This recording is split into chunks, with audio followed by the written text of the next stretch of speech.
చూడండి, అందరికీ నమస్కారం. నా పేరు నటేశ్వర్, న్యాయవాది.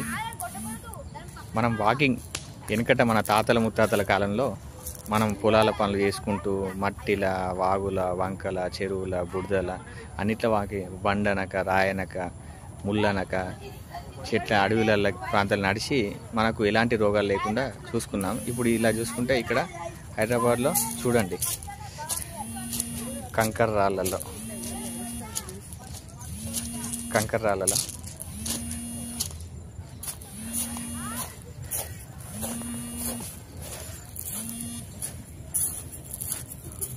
చూసారా, ఇలా రాళ్ళలో, వాగులలో చూడండి, రాళ్ళలో వాకింగ్, అలాగే చిన్న చిన్న కంకర రాళ్ళతో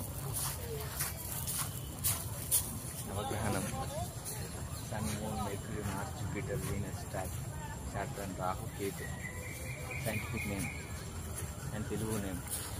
చూసారా, మనము ఇలా వాకింగ్ ఇసుకలో, గడ్డిలో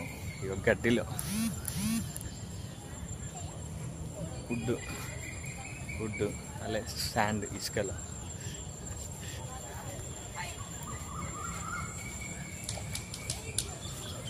అలాగే నీటిలో బురదలో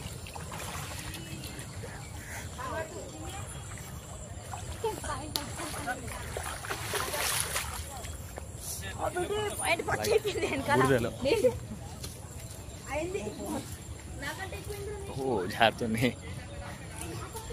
చూసారా, ఆ కంకర రాళ్ళలో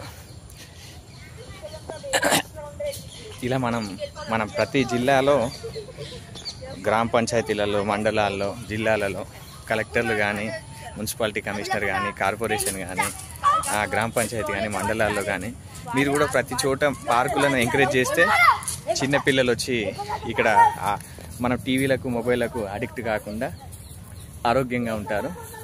అలాగే మన కాళ్ళ కింద యాక్యూపంచరింగ్ అవుతుంది, యాక్యూప్రెషర్. అదే కాళ్ళకు మట్టి, బురద అనేది తాకితే మనం ఆరోగ్యంగా ఉంటాము. అలాగే పెద్దవాళ్ళు కూడా ఇక్కడికి వచ్చి సేద తీరుతున్నారు, ఎంతో రిలాక్స్ అవుతున్నారు. సో మీరు కూడా ప్రతి చోట ఒక ఉద్యానవనం, గుడి బడితో పాటు ఒక పార్క్, ఉద్యానవనం ఉండే విధంగా అది స్టేట్ గవర్నమెంట్, అలాగే సెంట్రల్ గవర్నమెంట్, రాష్ట్ర ప్రభుత్వం, కేంద్ర ప్రభుత్వం నిర్ణయం తీసుకొని ప్రతి ఒక్కరికి చెట్లను కాపాడి అలాగే ఇలాంటి ఉద్యానవనాలు నిర్మించాలని చెప్పి మేము కోరుకుంటున్నాం. యాక్యూప్రెషర్ పాయింట్స్ అండ్ బెనిఫిట్స్.